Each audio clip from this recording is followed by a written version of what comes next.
Buenos días, profesor Heider. Mi nombre es Benjamín Díaz y en conjunto con Gabriel Spranger y Rodrigo Céspedes le vamos a presentar el proyecto 2, el hito 1 del curso Base de Datos 2. Este proyecto consiste en realizar un procesamiento de un conjunto de tweets para posteriormente realizar una consulta de un query, con el fin de retornar los tweets que tengan relación con el query enviado. Esta página contiene tres funciones principales, que sería la primera, que es indexar. Esta opción recibe un JSON, el cual va a ser procesado y cargado en la base de datos para su posterior consulta. Después tenemos query, que es procesa una oración y devuelve los tweets más relevantes al query dado. Además del tiempo, y además devuelve el tiempo que demora en retornar los tweets. Por ejemplo, si yo busco UTEC Ciencia de la Computación, me va a devolver los tweets que hablen sobre este tema. Y la tercera función es filtro, que recibe una oración o una palabra y filtra a los tweets devueltos por la oración. Es casi como hacerle un control F cuando estás trabajando en Google. Construcción del índice invertido. La construcción del índice invertido se hizo principalmente en dos etapas. La primera de ellas es el preprocesamiento que se le tiene que hacer al punto JSON. Y bueno, la segunda es la construcción del índice. Entonces, la primera parte consiste primero en parsear el JSON y filtrar los tweets que nos interesan indexar. Porque, bueno, los tweets que tienen el flag de retweeted como verdadero no nos interesan porque se repiten un montón del texto, ¿no? Entonces, vamos a dejar eso de lado. Entonces, primero se filtran esos tweets y luego se toma como doc ID, o sea, la identificación de documento, el campo ID del tweet, y luego como contenido del documento, el campo text, ¿no? De cada entrada del JSON. Esta parte de preprocesamiento se hace en la función readJSON y luego se tiene que filtrar el contenido de las palabras que nos interesan indexar. O sea, para esto se tiene que hacer un filtrado de primero los stop words y luego, bueno, primero se realiza una tokenización de todas las palabras acumuladas, ¿no? Luego se remueven los stop words y se realiza un stemming de las palabras resultantes. Esto se hace dentro de limpiar texto y luego todas estas palabras se agregan al conjunto de todas las palabras de todos los tweets. Entonces, el siguiente paso es construir el índice invertido. Cada entrada del índice deberá contener un término seguido de una lista de pares. El primer elemento del par es el documento, o sea, la ID de documento donde se encuentra dicho término, y la segunda entrada del par es el peso TF y DF correspondiente a dicho documento para dicho término.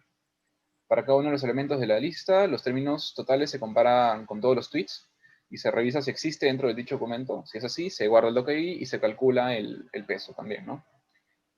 Además, se tiene que para esto contar la cantidad de ocurrencias y bueno, todo eso se hace dentro del mismo proceso. Luego se guarda todo este índice dentro de un archivo txt de manera ordenada, ordenada según el doc ID para que sea, bueno, para que sea más ordenado, ¿no? Y bueno, aparte de este índice, se crean de manera muy similar otros dos índices que son más que nada para acceder rápidamente a los tweets. ¿Por qué? Porque el primer índice, el que tiene los pesos y los doc IDs, no tiene un registro de longitud fija, entonces no se puede hacer búsqueda binaria. En cambio, en los otros dos índices sí se puede hacer. Solamente se guardan las posiciones lógicas y los doc IDs o los términos, ¿no? Entonces estos índices auxiliares nos van a servir para hacer búsquedas. Pero en realidad funcionan de manera muy similar al primero, solamente que con longitud fija de registro.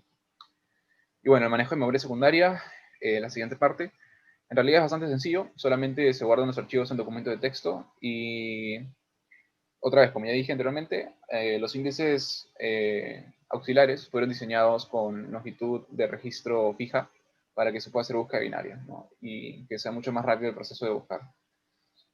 Y bueno, aparte de esos índices, se han guardado un par de archivos que sirven como contenedores de la cantidad de registros con los que estamos trabajando, ¿no? Para tener acceso fácil a ese número y no estar calculándolo cada vez. Y eso es todo de la parte de manejo de memoria secundaria. En cuanto a la ejecución de las consultas, la ejecución de cada consulta empieza en el front, cuando el usuario pone ya sea una palabra o una oración en lenguaje natural pone el número K, ¿no? El número de K tweets más relevantes que desea de acuerdo a su consulta. Es opcional esto. Si no pone el K, se devuelven todos los tweets que son relevantes. Y bueno, este request se manda del front al back. El back agarra, como podemos ver, el query, agarra el K y agarra todos los tweets, ¿no? Llama a la función retrieval cosine, que toma como parámetro el query y el K, ¿no? Los K más cercanos. Mide el tiempo de ejecución y retorna un response con los tweets relevantes y el tiempo de ejecución. Ahora vamos a ver lo que hace la función retrieval cosine. Lo primero que hacemos es limpiar el query, ¿no? Le pasamos un string y nos retorna una lista de palabras de ese string, pero ya normalizadas, ¿no? Estemeadas, limpiadas de stop words, etc. También sacamos la norma del query de una vez, porque lo vamos a usar para hallar la similitud de coseno. Luego, creamos un hash que guarda el TF-IDF de cada término. O sea, este hash tiene como key un término y como valor el TF-IDF de ese término en el query. Ya, entonces, ese for loop que puede ver ahí, calcula eso, ¿no? Y ahí está comentado cómo se vería el hash. Bueno, más abajo es cuando ya empezamos a aplicar la similitud coseno. Primero iteramos sobre cada término del query.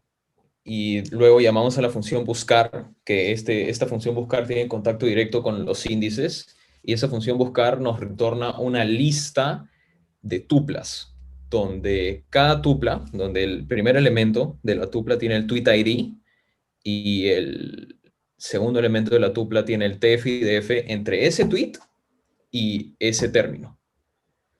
Entonces, iteramos sobre cada par de esa lista, agarramos el tweet ID, agarramos el TF-IDF entre ese término y el tweet, y guardamos un hash que se llama collection, que dado un tweet ID tiene el numerador. Inicialmente tiene el numerador de la similitud de coseno, porque la similitud de coseno es una división. Ya, el numerador lo guardamos en ese, es el valor del hash, ¿no? Ahí podemos ver que es term tweet TF-IDF, que es el TF-IDF entre el tweet y ese término por el TF-IDF de ese término en el query. Ya, entonces así sumamos todo. Y al final, ese hash, por cada tweet ID que tiene relevancia, tiene intersección con el query, va a tener el numerador final de la similitud coseno. Luego, más abajo, iteramos sobre cada key value del hash y dividimos, ¿no? Porque como tenemos el numerador, tenemos que dividirlo por el denominador. Y ese denominador es la norma del tweet por la norma del query. Y eso hace ese for, básicamente. Y lo que hacemos en ese for también es llamar a la función buscar tweet completo, que da un tweet ID, nos retorna todo el JSON que representa al tweet con ese tweet ID.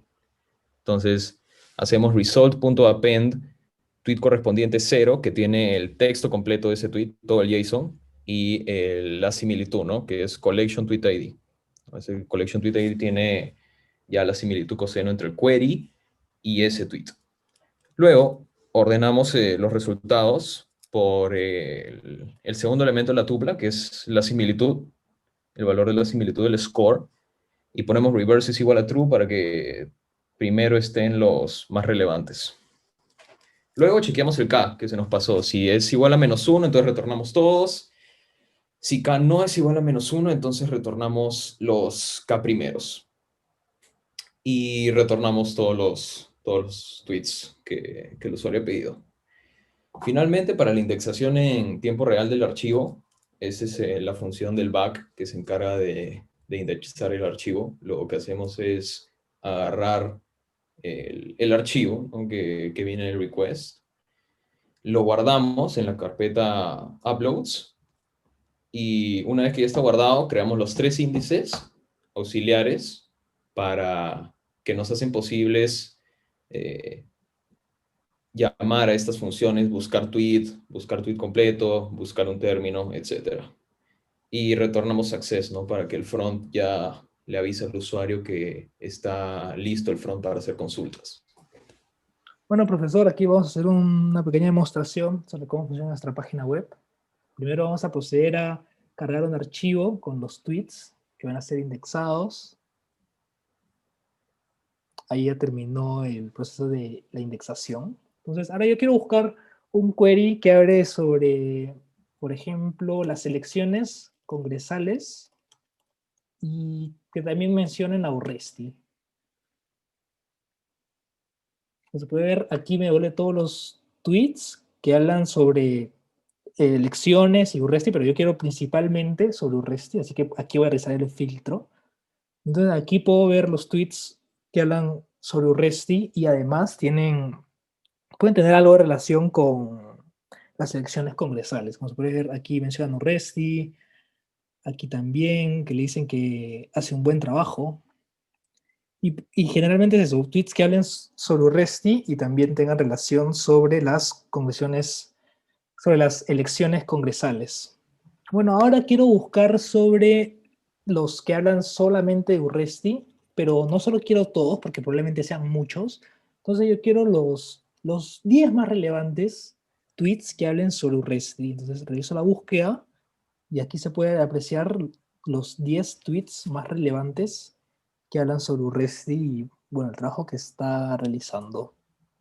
Bueno, y para corroborar que estos son los tweets más relevantes, podemos ver de que, por ejemplo, en este tweet mencionan a Urresti 2 veces. Usualmente, quizás en la mayoría de tweets o en todos los tweets que mencionan Urresti, la mayoría lo menciona una vez. Entonces, los tweets más relevantes vendrían a ser los que mencionan más veces a Urresti. Entonces, esos son los...